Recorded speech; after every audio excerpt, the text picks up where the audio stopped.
the United States basically at every step kept saying to the Russian leadership, you don't count for anything. We don't have to listen to you about anything. And eventually, all of the goodwill dissipated. Basically, this is a war of NATO enlargement because Ukraine is the borderland. It's the word Ukraine. It means the border. It's the borderland between East and West in countless ways. It's the border between Catholic and Protestant on the one side versus Orthodox on the other side. It's the border between the Russian Empire and the Austrian and Polish, Lithuanian, and German states on the other side. It's always been the divide. The Dnieper River is the divide, basically. And so this is a difficult place that needs to be handled with care. But the United States took the view that Ukraine is a prize for the West. And even though Ukraine itself was deeply divided ethnically, linguistically, religiously, historically, in public opinion, the United States kept wanting it all.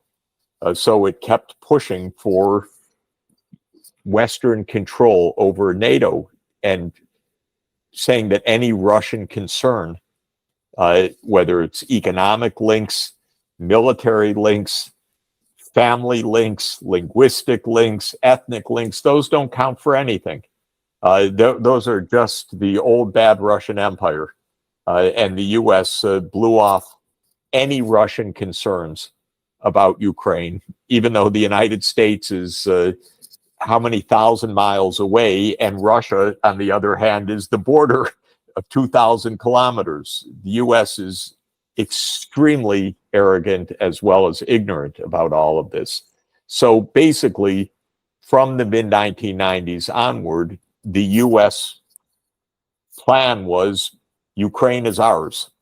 And the real meaning of that was NATO, but together with the European Union membership. And those are seen as a package more and more because NATO and the European Union are almost the same thing in the strategist mentality. If they were really separate, the world would be different, but they're not. They're both headquartered in Brussels, and they're both the same package deal, basically. So the US kept intervening in Ukrainian internal affairs. It kept basically siding with Ukrainian nationalists. It kept pushing for NATO membership, and it did that in 2004, the so-called Orange Revolution. It did it then most disastrously in 2008 at the Bucharest NATO summit, where Bush pushed for NATO enlargement to Ukraine, even though the Europeans told him how dangerous it is. But of course, the Europeans don't dare say in public what they say in private. So we don't have a true accounting of that, but I know it to be the case, and others know it too. And then the real fuse was lit or detonated even. The bomb was detonated with the overthrow of Yanukovych in 2014. Yanukovych, in my view, was trying a difficult balancing act, pulled on the one side by the US, pulled on the other side by Russia. He wanted neutrality. He was responding to both sides. Ukraine had big governance problems, big financial problems, and each side pulling at Ukraine. And eventually, in my interpretation, the US sided with the Russophobic Ukrainian nationalists to overthrow Yanukovych in February 2014.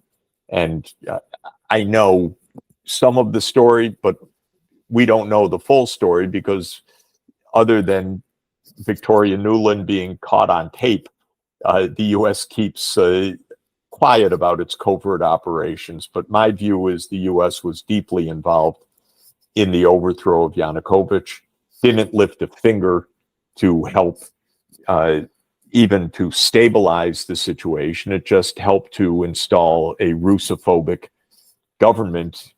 And then when violence broke out in the Donbass, and the evidence is really that was not Russia instigated. It was instigated by Ukrainian Russians, not by Russia. But when the demands in the Donbass for protection broke out, Russia pushed for the Minsk agreements, and Merkel and Hollande said, yes, we'll help guarantee them. And then the United States said, don't worry about it, just forget it. And the Ukrainians also said, forget it. So the US plan was, we'll arm Ukraine enough that it will become a fait accompli, that Ukraine will become a NATO country and a European Union country, and Russia won't be able to do anything about it. So I think they really believed, what can Russia do? You know, it's a backwater, it's weak. We don't believe Putin's threats. If he actually does something, we'll sanction the economy to death. So they were playing a game of chicken, and Putin called their bluff and invaded in February after the U.S. refused to negotiate anything. And interestingly, almost days after, Zelensky said, oh, we should negotiate. And the Russians and the Ukrainians actually sat down and negotiated in Ankara and almost reached an agreement. And then the United States intervened, said, you don't have to reach an agreement. We're going to crush Russia. And you're going to do it for us, Ukraine. You're going to be heroes. You're going to defeat Russia with our wonderful weapons and our economic sanctions.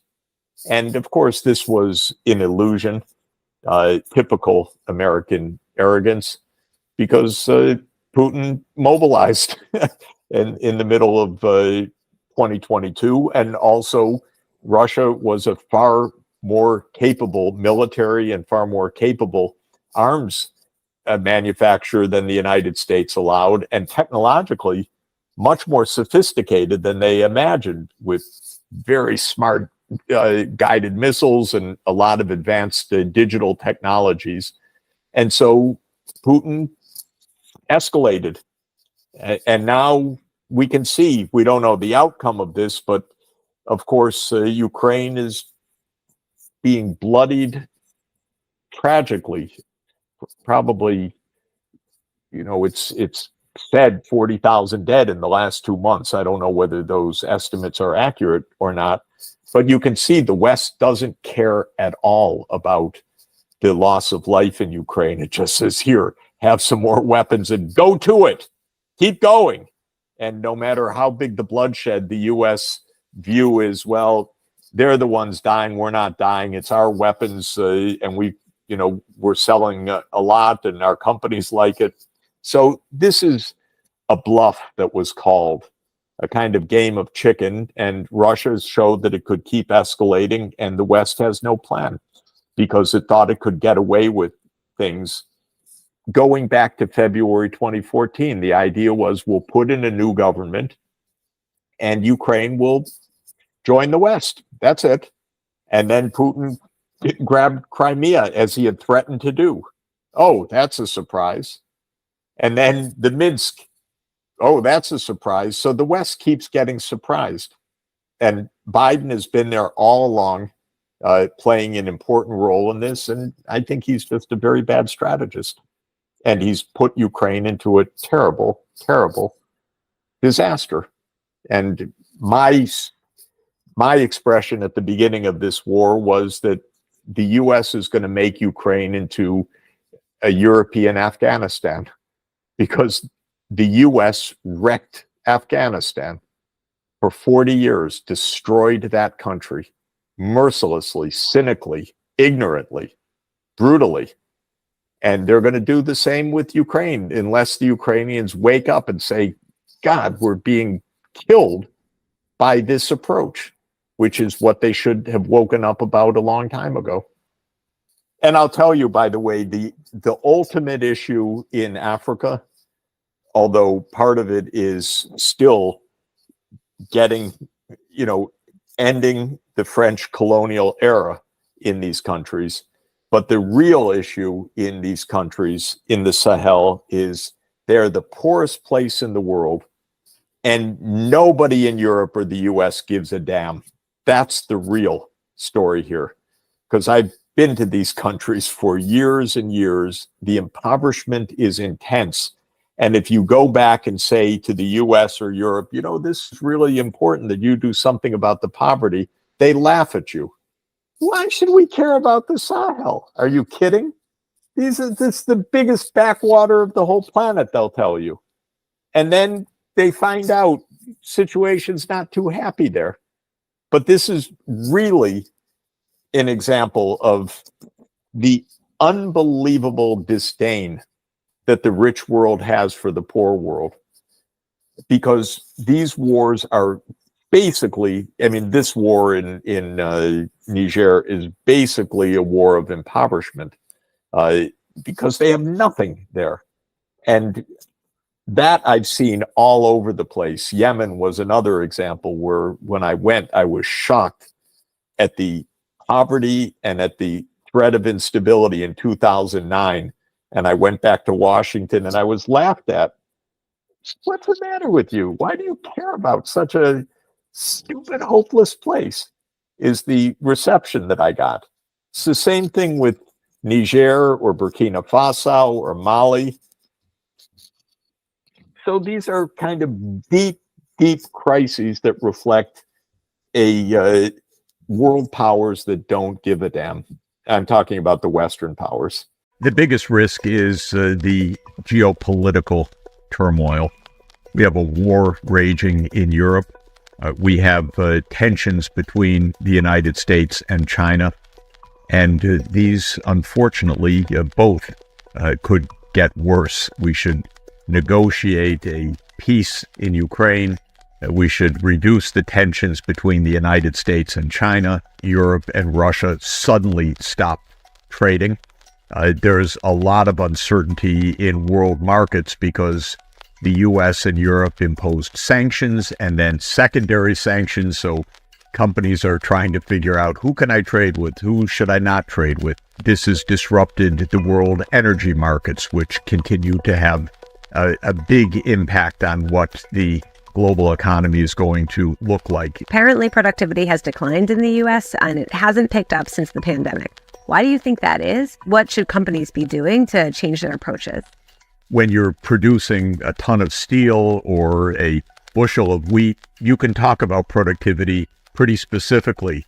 When you're producing a range of services, a lot of which are now digital, or you're providing education in different ways, or information is flowing in different ways.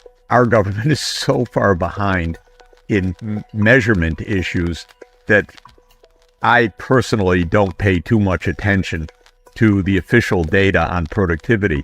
We say that there's very little productivity in the healthcare sector, for example. I think that's absolutely wrong, because we're measuring the costs of healthcare. We're not measuring the outputs with a lot of advances of technology. So to my mind, we should be improving what we're measuring, and then we could decide what the real puzzles are after we get the measurements a little bit better. It sort of leads into a conversation about AI. So how is AI transforming companies' bottom lines, and how should workers and employers think about how AI can better help their businesses? It's going to change jobs. A lot of people are going to find that the jobs that they've been remunerated for in the past are not going to be the jobs in the future. The returns to owning AI, to owning the intellectual property, will soar. And that's why we have new trillion-dollar companies. But for a lot of Americans, it actually means lower real earnings, not higher real earnings, because it means a shift of the income distribution. And we need to understand all of this better so that we can actually make public policies that say, oh, AI is a great thing, but this part of society is going to need help. this part of society is going to be so incredibly rich that they actually should pay some more taxes. Wall Street is certainly reacting to this AI and they are investing big in it. What should companies be doing to make sure that their employees are not being left to the side? In general, by the way, major technological changes, and they don't happen all that often. The steam engine was one, electrification was another. The winners win more than the losers lose. So net, big gain. But to say that everybody benefits has never been true in economic history or economic change. So there will be actually significant parts of society that will fall behind. And even in the last 40 years, 50 years, the nature of technological change has favored those with more advanced educations, higher degrees, technical educations, and so on. This has been a clear trend for the last 50 years. And that means a lot of people have been left behind in the United States. We not only have a huge rise of pre-tax inequality, but we have a big rise of what I would call post-tax and transfer inequality as well. In other words, we're just a much more divided society. Heads of AI who are billionaires are libertarians. They say, we leave everything alone, leave it to us. Well, that's easy if you're a billionaire, but it's not so easy if you've lost your job. So in this sense, I think that we really need to have a fair assessment of this great potential technology to make sure that it works for society broadly. All right, I want to move on a little bit to the recession or the stalled recession. Why do you think the U.S. has been in this stalled recession? Is AI the thing that's saving us? Are we going to be okay? So we're in an inflation phase that is really the end of a cycle that started with COVID and a massive, massive expansion of the money supply. And now the Fed is tightening. It has to. I've always thought that those who say, well, it'll be very short-lived and then go away, didn't understand that the inflationary pressures were rather deep. The Fed increased the money supply by trillions of dollars of what we call high-powered money. That is the Fed-backed currency, the reserves and the currency, trillions in a very short period of time. It was completely unprecedented. Now we have the inflation. It's not soaring, but it's painful. The Fed has raised interest rates. I don't think they're coming down so fast as some people thought that, we'll get back to near zero interest rates. Very unlikely. But then on top of this has come war, sanctions, geopolitical tensions. These are all what we would call supply shocks. It's a pretty antiseptic term for some pretty awful things happening. But what it means is that it's made it even more difficult to have a clear path forward. I think a recession is quite possible because when things are so bumpy, to get out of this without a recession would be a lot of luck as well as a lot of good steering. My advice to this administration, if they want to get reelected, stop the war stuff, start the peace stuff, because that's the way the economy is going to go better.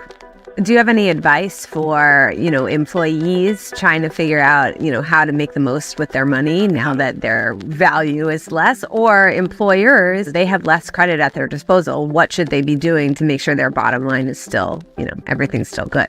When there's so much uncertainty, the only general advice is to be prudent, to be careful, not expect that somehow all of this is going to easily sort itself out. Not expect that everything is necessarily going to just be an extrapolation of progress, not to look at the month to month saying, everything's fine right now, but to understand that we've got really choppy waters for, I'd say, a year or more ahead.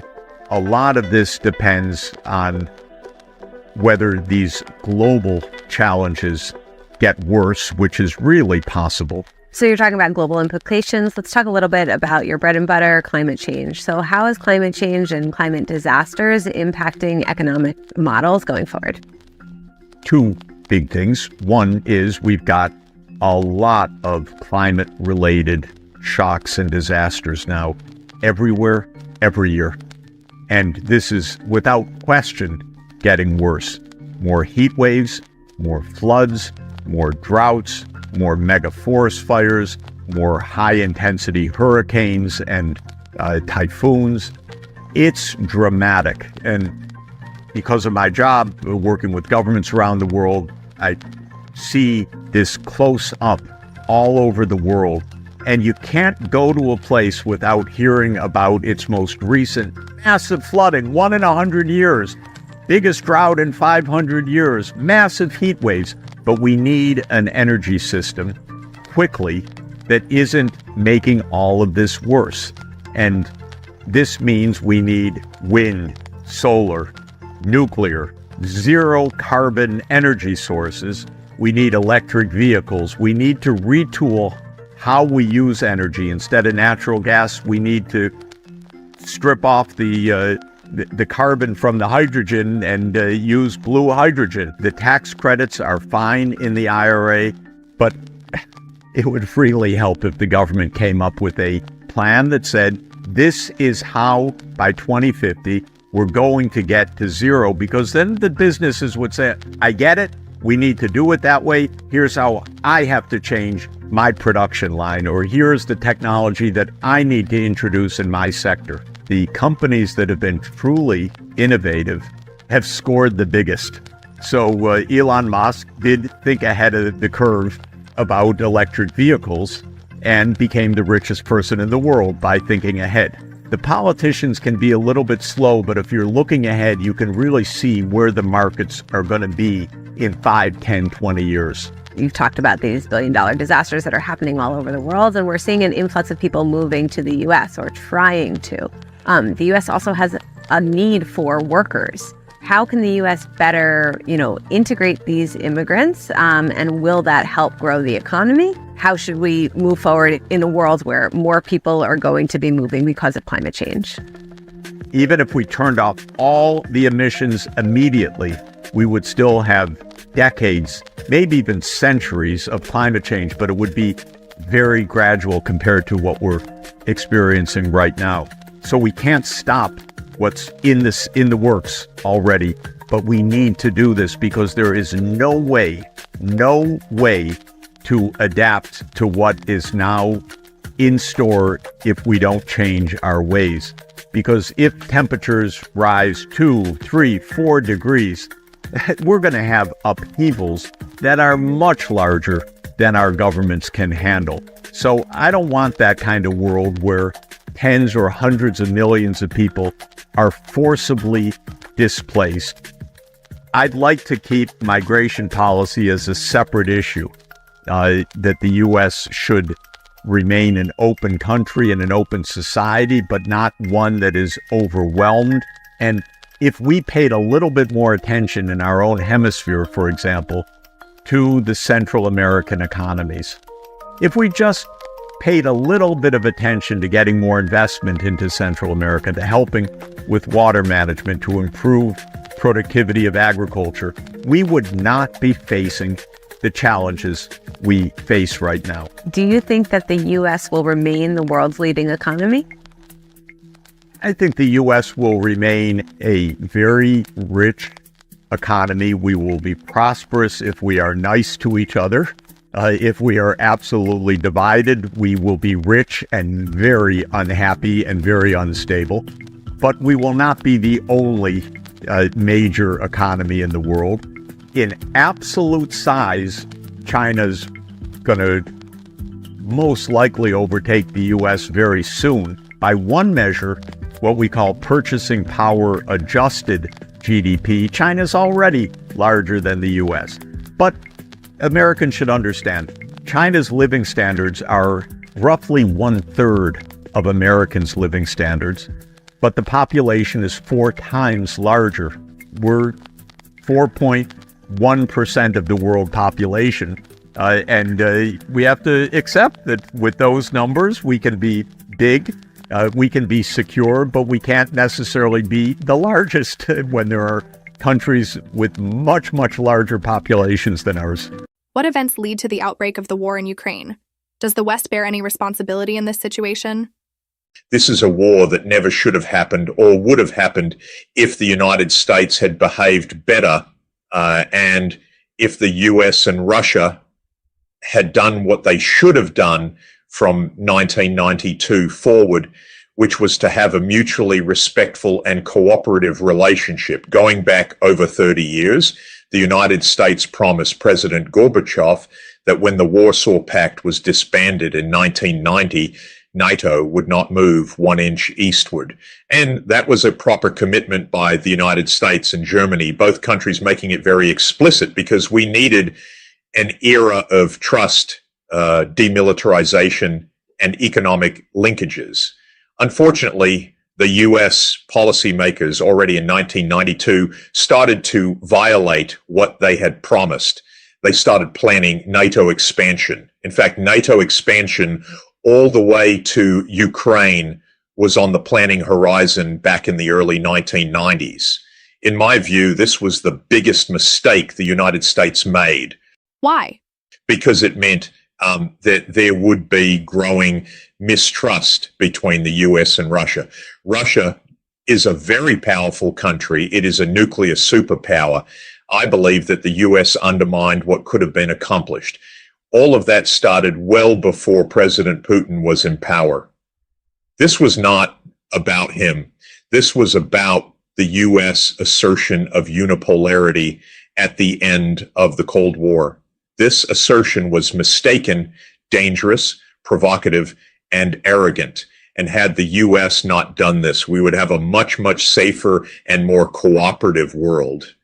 The biggest and most dangerous action by the United States was the push to expand the US military alliance to Ukraine and to Georgia, effectively surrounding Russia in the Black Sea region and reducing Russia's power decisively. In 2008, George W. Bush pushed for NATO to commit to expanding to Ukraine and to Georgia. And by then, President Putin was in the presidency, and he objected very, very strongly to this. In fact, in 2007, he gave a famous speech at the Munich Security Conference expressing extreme opposition to NATO enlargement. But the U.S. political class did not listen. In 2010, a president was elected in Ukraine who wisely adopted a policy of neutrality, Viktor Yanukovych. This war began with the violent overthrow of Yanukovych in 2014 because it immediately led to a war in the Donbass and Russia's claim of Crimea. From 2014 to 2015, the two Minsk agreements were reached to try to overcome the war. The United States opposed those agreements, and Ukraine did not implement them. In 2021, when President Biden came into office, Putin sent very strong admonitions to the United States to stop NATO enlargement.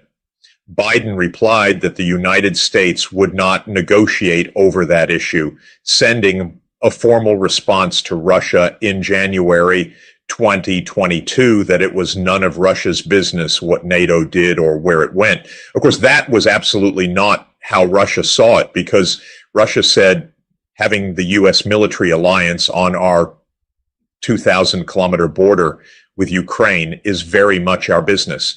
And that is when this invasion was launched on February 24th, 2022. Even that invasion, it's quite clear, was not meant to conquer Ukraine. It was meant to force Ukraine to negotiate neutrality. And within about 4 weeks of the invasion, President Zelensky said publicly that Ukraine would accept neutrality alongside security guarantees. And on that basis, Russia and Ukraine began intensive negotiations to end the war. The United States then intervened and told Ukraine that it could not sign that agreement and still have the support of the United States, so it must fight on. And so Ukraine walked away from the negotiating table. The U.S. increased the flow of armaments. Russia mobilized a large army in the summer of 2022, and the war has continued to escalate. Who seems to be winning? There are no winners in this. Everybody is losing. Ukraine is the biggest loser, of course, in this, because this is devastating for Ukraine. Europe is the next biggest loser because the economic and social consequences are enormous. The United States is losing because of spending more than $100 billion and because most of the world does not agree with the U.S. position. Most of the world wants the war to stop without NATO continuing to expand and expand. Most countries of the world do not align with the U.S. position and do not support the sanctions against Russia either. Is this a sign that the world is shifting from a unipolar to a multipolar order? There's no question that we're in a major geotectonic shift. In other words, geopolitics and the world economy are changing dramatically even without this war. The rise of China is a decisive event in modern world history because China has returned to being a major part of the world economy after more than a century, in which it was greatly weakened by the European imperial powers, the United States and Japan. From 1839, when Britain invaded China in the First Opium War, up until the founding of the People's Republic of China in 1949, China experienced one devastating blow after another. This was what they called the century of humiliation.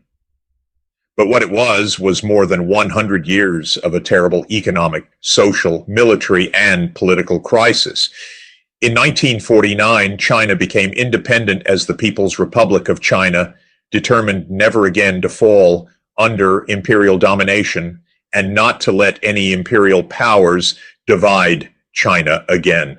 And this is one of the reasons why the issue of Taiwan is so sensitive. It's not only China, of course, because Southeast Asia, the ASEAN countries, are experiencing significant economic and technological development and improvement of education levels and health levels.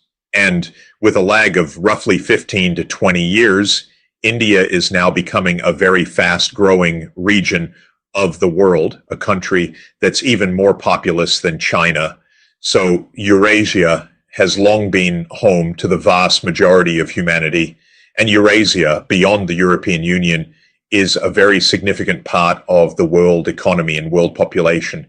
And more, Eurasia is seeing this region as an integrated region where China, India, Western Asia, Turkey, the Gulf region, and Europe should be integrated together.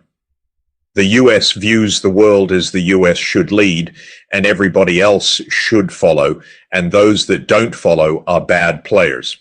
But what we see from the war in Ukraine is that most of the world doesn't want to follow US leadership.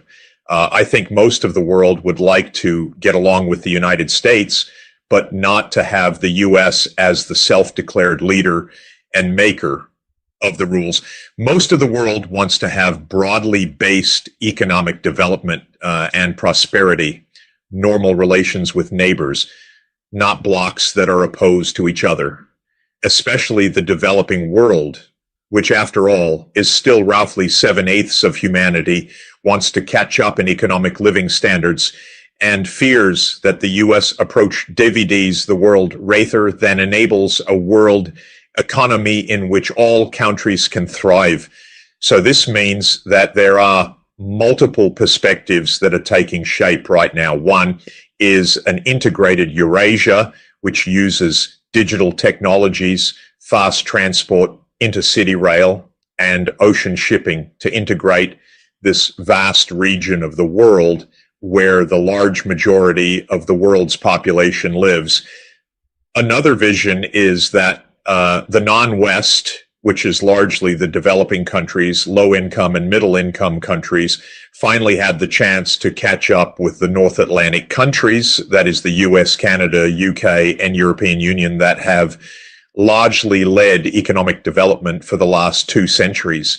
And the US still has its illusion, but I think fast disappearing, that it is somehow the global leader, because you can't be the global leader if most of the world doesn't want to follow. And that is the main lesson that the United States is learning from this war. It's certainly an important difference that while the U.S. wants to export liberal democracy, China doesn't want to export socialism with Chinese characteristics. So probably, the future is more for those kinds of cooperations and integrations which are less ideological and more pragmatic. When we speak about the U.S., we shouldn't think of this as the American people, but as a small elite political class, because most of the people are not asked at all about any of this, so their views don't matter. This is a small group in the United States, mainly financial, military, and political elites. Their view is not necessarily even about exporting democracy. It is largely about American power, the view that America should be the world leader, that this is what is safe for the United States. There is, of course, some ideological claim that this is about spreading democracy, but I don't think we should take this very literally, because the U.S. has dealt with all kinds of countries and has overthrown many democracies and installed many dictatorships and authoritarian regimes. It's mostly interested in governments that are supportive of U.S. leadership. That's the defining element of American foreign policy. Certainly, China has no interest in being led by the United States. Neither has India or Russia. They're not against peaceful cooperation with the United States, but they don't want a system in which the U.S. dictates the rules or who is in power and who is not. Where is Europe in this setting? Europe, strangely, has completely sided with the United States, and almost all of the rhetoric in the media and politics has been to maintain a narrative set by the United States that this is a war caused only by Russia, only by one person who wants to create an empire, that it has nothing to do with the United States. This was unprovoked, and so on. It's surprising to me that Europeans say this because they should know better. A few do know better. Hungarian Prime Minister Viktor Orban certainly knows better. I think many others know better as well, but they don't say it either because they feel that they have sided with the U.S. So don't antagonize the boss, or that they're going along because others are going along. This whole situation is dangerous for Europe, and Europe as a group should be negotiating with Russia and Ukraine directly over a suitable European security arrangement that is not the same thing as NATO. The creation of OC was a very good idea and is even more important now. Russia should be part of the European security arrangements and the European economy. This vast country with natural resources and 11 time zones is a great bridge between East Asia and the west of Eurasia. It should be seen in the European Union as a necessary partner for a healthy, peaceful, environmentally sustainable world. But it's not seen that way right now. The United States has set a different narrative, and most European politicians are following it. This year marks the 10th anniversary of the Belt and Road Initiative, BRI. How do you think this initiative is reshaping the world order?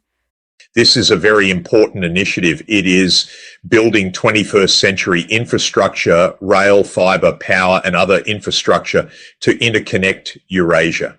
China is providing a major global public good through its sponsorship, organization, and financing of the Belt and Road Initiative. Around 150 countries have signed up to BRI. How beneficial is BRI for the participating countries? BRI is very beneficial, but the strength of BRI depends on choosing the right kinds of investments. The best BRI investments promote 5G digital connectivity, zero carbon energy, and green transport and industry. BRI should always be the Sustainable Belt and Road Initiative, or SBRI. How different is China's approach towards building alliances different to that of the USA? The US has aimed to be a global hegemon. It invested in hundreds of overseas military bases. It has fought many wars and engaged in dozens of covert and overt regime change operations to topple foreign governments. These actions have enmeshed the US in costly, wasteful, and destructive wars, the most recent of which is the Ukraine war. a war that was caused by the misguided U.S. intention to enlarge NATO to Ukraine and Georgia.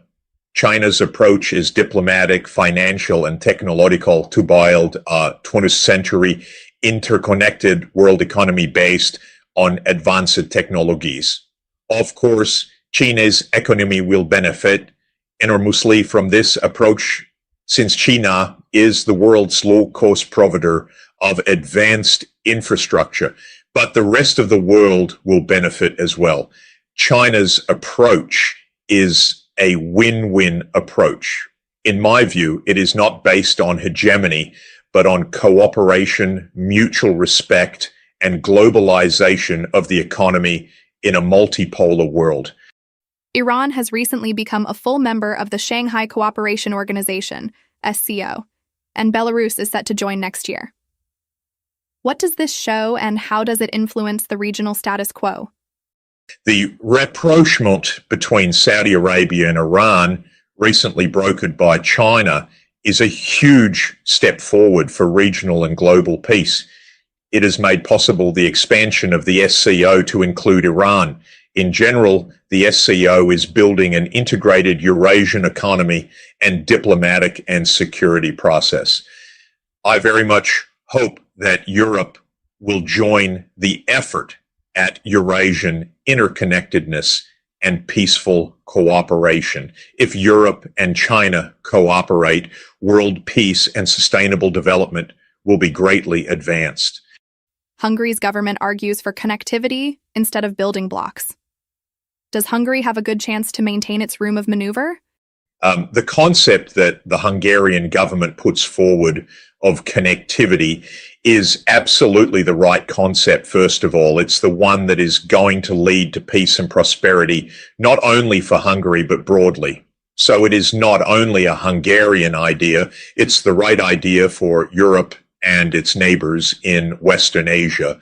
Hungary happens to have a geographic location being in the center of Europe and along the Danube, close to the former Soviet Union, the Black Sea, and the Mediterranean. It can play a great connecting role. I hope it's not only Hungary doing it, because it is a good lesson for Brussels as well. Maybe one of the problems is that the EU headquarters and NATO headquarters are both together in Brussels. I think in Brussels, a lot of people have lost sight of the fact that the EU and NATO should be two completely different things. Equating the European Union and NATO is a big mistake, geopolitically, socially, and economically for Europe. Those in Brussels need to get out and see Budapest, Istanbul, Moscow, Kiev, Beijing, or Mumbai to understand we're in a bigger world now. We need those interconnections. We should not hunker down in a divided world where military alliances define who one deals with and who one fights. Now, we have an open war in Europe, and we are at risk of open war in East Asia because of the US and China confrontation. The US is pushing for NATO even to expand to East Asia, and this is a completely terrible idea, especially for Europe. Does Europe want to be caught in a US-China war? Of course not. We should have a multipolar world where we're not ranking countries, where we're just having peaceful relations among different parts of the world. So connectivity is the right answer. We see from this election in Argentina, we see Iran deepening its economic ties with Russia now with this free trade agreement, but also linking itself to China. We see the wider Eurasian integration. We see now Russia's economic return to the Middle East, as we also in Saudi Arabia and UAE. This is quite putting on a bit of a spectacular show. And if we have time, of course, we'd like to look also at some of the solutions, if it's possible, to some of the economic and political challenges today, such as the sustainability of U.S. debt and the stability of the dollar, which I guess while many would like to see it had a lower or more weaker status in the world, collapse would be horrible probably for everyone. So, if you don't mind, I thought we could start with Argentina, because for me this case is very strange. A hard time making sense of it. Obviously, Argentina has a lot of problem with inflation and other economic problems, so I can understand the appetite for radical reforms. But the election of Javier Milei is very radical, I think, even radical for Friedrich Hayek and Milton Friedman. So how do you interpret this? Why has Argentina had so many economic problems to begin with, and what do you make of his solutions? Are they accurate solution to this problem? The story of Argentina goes back 2 centuries. This is a very complicated place that has added more zeros to the price level than any other country in the world. Its next door neighbor, Brazil, comes in second. So Argentina, in the course of its 2 centuries of independence, has done everything you can do to money, period. It's had new currencies, old currencies, depreciated currencies, hyperinflations repeatedly, defaults repeatedly. So it's a kind of a mystery at some fundamental level why such a well-resourced country, many educated people, a country that was one of the richest in the world a century ago, has been in so much tumult. And when I was studying economics 50 years ago, as I began my freshman year at university, the great economic historian of the day in Harvard University was a man named Simon Kuznets, who invented to a substantial extent the national income accounts, the GDP and the other parts of the national income accounts, and he won the Nobel Prize for it. But he, maybe apocryphally, but the story was that he opened his course each year saying there are 4 types of countries. There are the developed economies, there are the developing economies, there is Japan, and there is Argentina. Now, what that meant was, at the time, Japan was the miracle economy. We would say that maybe about China now. And Argentina already, this was 50 years ago, was the country constantly in crisis. So one of the things about crisis is that if you have had repeated financial crises, you are prone to having more of them because everybody is always on guard to get out of the national currency before it loses all value. So Argentina is a country of macroeconomists. The taxi drivers are macroeconomists, the storekeepers are macroeconomists. They all have dollars and pesos. They're always ready. They're looking every moment. Will there be a political crisis? Will our currency lose value? And you end up with a lot of self-fulfilling catastrophes. A self-fulfilling catastrophe is when something bad happens because something bad is expected to happen. And if the currency is expected to lose value, then people flee the currency and drive down its value, thereby confirming the fear. And in certain circumstances, with fragile economies, and Argentina is the most classic case, that fear becomes self-confirming on an ongoing basis. And I can tell you a story. I was trying to help not the previous finance minister, but the finance minister just before him, a man named Martin Guzman, a professional, a very decent man. And he was battling an inflation rate of 40 or 50% per year. And Argentina had a large debt, but actually not, I shouldn't even say that. It had a relatively small debt, but since nobody trusts Argentina, no one would lend it new money. So as the old debt was coming due, a government would normally borrow new money to pay off the old money and keep the debt level pretty much the same. But Argentina has no friends, nobody trusts it. So as the Argentine debt was coming due, everyone wanted to be repaid. Thank you, no more loans. So I was trying to help, since part of my work over the last 40 years has been in economic emergencies, and I helped them negotiate arrangements with their bank creditors, and I helped them negotiate arrangements with the International Monetary Fund. And I said, oh, God, this is tough. Nobody believes in Argentina, least of all the Argentines.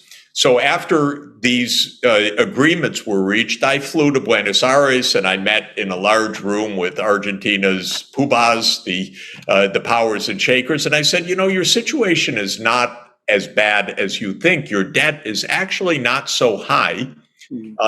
Your need for the central bank to print money is actually not so high. It's just that nobody trusts you. So if we could regain trust, believe me, your balance sheet is actually better than the US government. It's just that in the US, everybody uses the dollar, so you could run big budget deficits. But Argentina's budget deficit was smaller than the US, and Argentina's inflation soared because everyone was always ready to run out of the peso. Okay, so I said, just rebuild trust. I felt pretty good. Compelling speech, showed the data, showed that the US is worse at a fundamental level than Argentina. Flew home, and within days, the finance minister basically resigned because his own political party more or less disowned him after he had gotten these agreements. Oh my God. Okay, he's gone. Inflation soars again. And so all that handiwork of saying, there's a way to get out of this, be careful, evaporated. And the inflation eventually rose to more than 100% per year, which is pretty high, although I've dealt with countries in thousands of percent per year. But it was sufficiently high that the Argentines said in this election, we don't want to hear anything about any standard politician. We want something completely new. And the incoming president promised something completely new, specifically to adopt the dollar. And it's probably not going to happen because quickly they backtrack. We don't even have dollars. We can't tie our future to a currency in which we have no reserves. We couldn't back the banking system and so forth. I've not spoken with the new government, although I know the incoming finance minister quite well. I plan to speak with them. The long and the short of it is this is just chronic crisis. So I wouldn't draw too much about general facts from Argentina because basically almost any time between 1823 and 2023, you could have found the country in crisis. And I've dealt with already in my career with a number of presidents of Argentina. And they don't have the internal political capacity to overcome this yet. So all of this is to say, Argentina, endlessly fascinating, a little bit bizarre. Hopefully they'll get out of it this time. What's interesting now geopolitically is that the outgoing government had joined the BRICS. And that is a good thing and an important thing for Argentina because it brings Argentina and the next door giant Brazil together, which is very good for South America, very important diplomatically, very important geopolitically. The incoming government has said, we don't want to have anything to do with China because Milei is being portrayed as an ardent Americanist. So on the American side of this bloc politics, my message to the Argentines is, look, China's your major customer. Don't be dumb. Don't go with the U.S. in this sense. Trade with the U.S., trade with China. Don't get into this crazy mentality of one side or another. And by the way, in this world today, if you have to choose one side or another, I wouldn't go with the American side. Every time a country sides with the United States these days, it ends up in disaster like Ukraine, because the U.S. is a fading empire. It can't sustain all its promises, not even close. It can't even keep its own public institutions functioning anymore. So my message to the Argentines is you don't have to choose sides. Just be nice, but don't break relations with China, for heaven's sake. Join the BRICS. It's a good thing to do. And maybe within the BRICS efforts this year, which are very important efforts to create non-dollar payments. There'll be something in it for Argentina that I'm going to try to explain to them. There really is some good news for Argentina in the fact that it won't just be the dollar in the world, that there will be alternative payments, and Argentina shouldn't close itself off from what's going to be an important new force in international monetary economics. That's all very interesting, because one of the things that I noticed, which has not been mentioned, I think, widely, is that Putin, of course, has just been to the UAE and he's just been to the Saudi Arabia, and he came with a very, very big and very strong delegation of people. And I noticed that one of the people who was there was, of course, Nabulina, who is the central bank chair. And both Saudi Arabia, I didn't realize she was on the trip, but that is a very interesting it's very interesting part. It was interesting because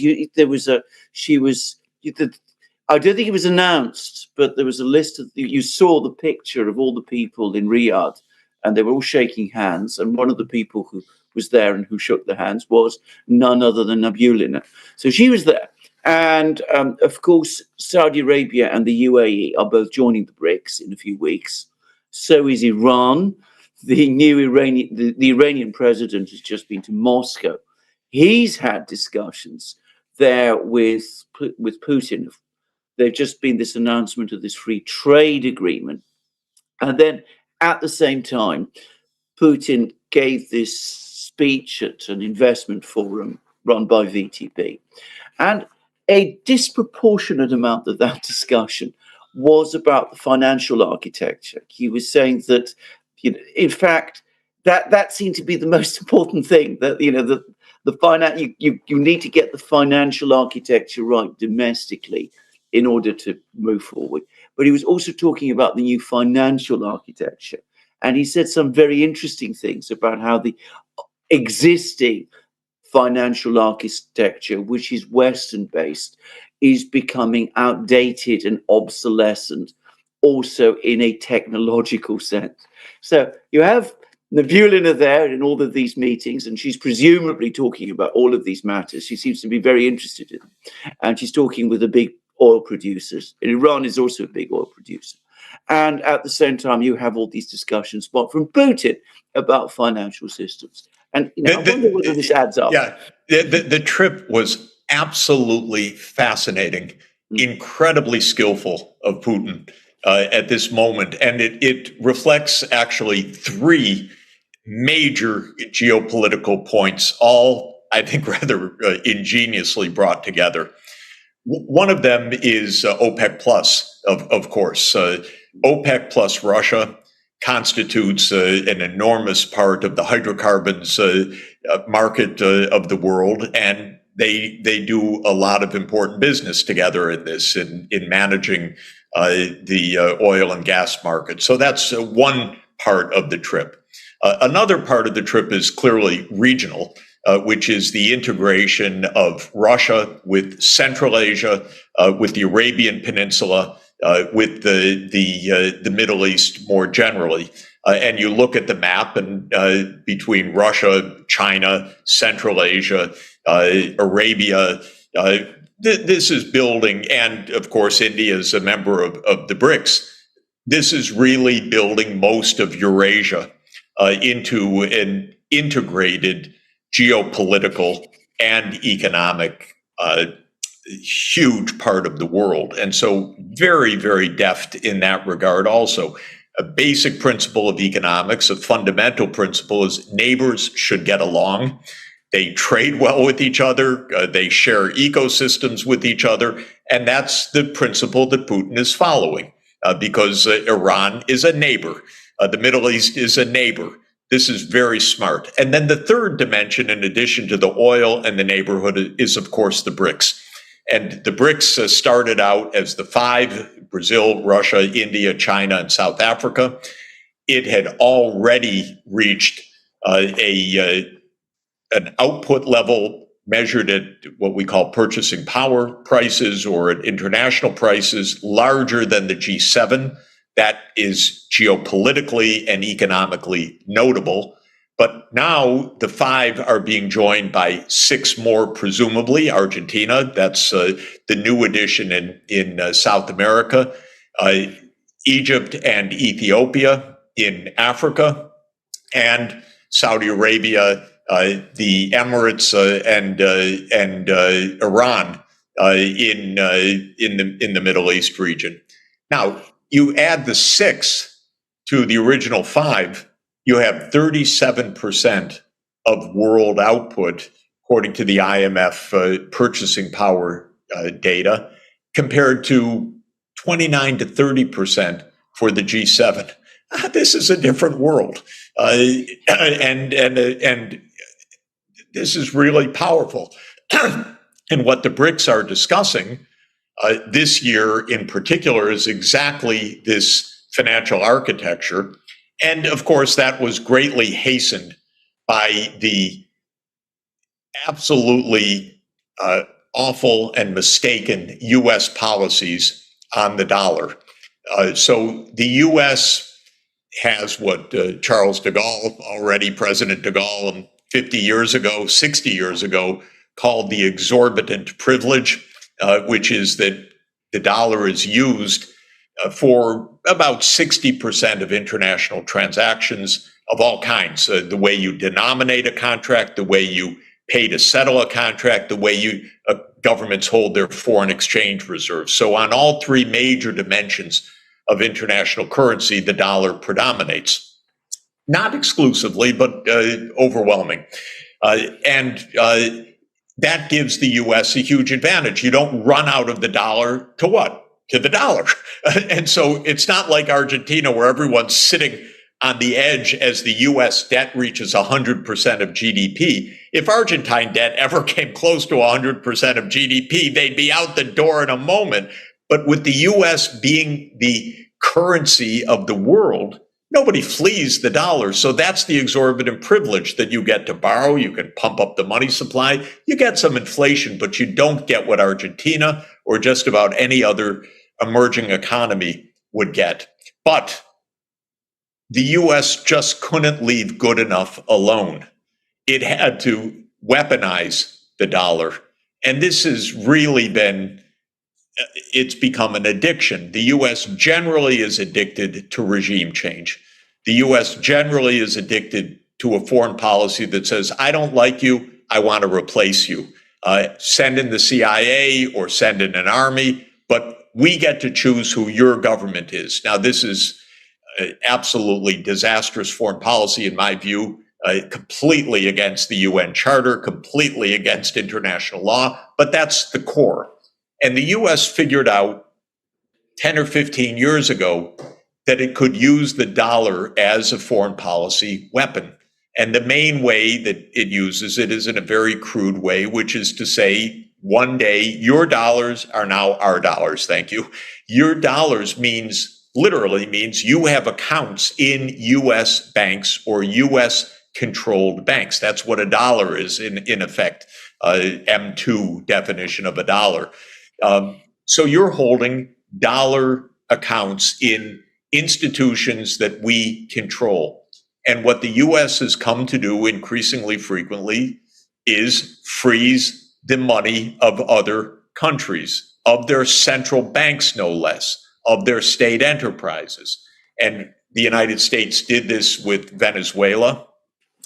Absolutely absurd. But one day, Trump and his minions got the idea that they will declare who's the real president of Venezuela, not the actual president of Venezuela, but they named someone from the Venezuelan parliament as president and said, okay, that guy's president. That actually lasted for a few years. And you could see the power of the United States. It's like the emperor with no clothes. About 40 countries said, now Mr. Guaido is president, not Mr. Maduro, who's actually president. So you could see a measure of the U.S. influence that other countries would follow this nonsense. But in the process, they said, Mr. Maduro's no longer president, because we said so, and he no longer has access to the foreign exchange reserves of the country. We give that to this other one. Well, this is absolutely crazy. Even the IMF couldn't, I shouldn't say even the IMF. The IMF couldn't figure this out. It doesn't have the gumption to say to the United States, that's ridiculous. So, oh, no, we have a big issue. Who really controls the foreign exchange reserve? So these games went on for years. Of course, with Russia, it's much more serious than that. The United States froze its estimated $300 billion of Russian financial assets. That's a lot of money, by the way. That was the trick that was going to bring Russia to its knees. It didn't do so, but that's what they thought. We've got Putin cornered. We've got Russia cornered. We'll bring them to their knees by freezing their assets and locking them out of the U.S. banking system, the so-called SWIFT settlement system. Well, Russia quickly figured out, very cleverly, we could trade with China and renminbi, we could trade with India and rupees, a little bit shakier on that front. We can find other ways to transact. And to make maybe a short story long as I have, this year Russia is the leader of the BRICS. The BRICS summit will be in Kazan next October, I believe it is. And so Russia chairs the process, and it's chairing an expert group to come up with non-dollar payments. This is smart. And I kept telling my friends in the US government, don't abuse the dollar. It's going to go away. Because in monetary economics, the first thing you teach is the real economy is the real thing, what you produce, what the factories are. There are many ways to make a settlement, even barter, of course, but there are many currencies you can use. So don't think that your currency brings another country to its knees, because the other country's economy is the real economy, the ability to produce steel, the ability to produce weapons or artillery, the ability to produce automobiles or chips or whatever it is, or oil. And the United States misunderstood that, but really abused the privilege of the dollar. And the dollar will absolutely lose its role in centrality in the international payment system in the coming decade. In monetary economics, just to mention, all my colleagues look at history and say it's a long, slow decline of a currency. And the most famous case is the British pound, which used to be the core of the international monetary and financial system in the 19th century until basically the Great Depression. But the fact is, and so they say, look, the pound hung in there even after Germany was larger, even after the United States was larger, even after Britain's share of the world economy had declined. London remained the center of the international system. But it's not going to happen the same way with the dollar, because it's just too easy technologically to do things differently. And so we will have at least an international renminbi at a minimum playing a big role. And we could have a kind of BRICS, if not central bank, a BRICS monetary fund that serves the role of giving liquidity and credits among the BRICS countries in a way which will mean a non-dollar settlement system. Professor Sachs, just a few things. As a person in Britain, I can say that the long decline of sterling after Britain lost its hegemonic position in the world economy was an absolute disaster for Britain. You would not want to go through that process again.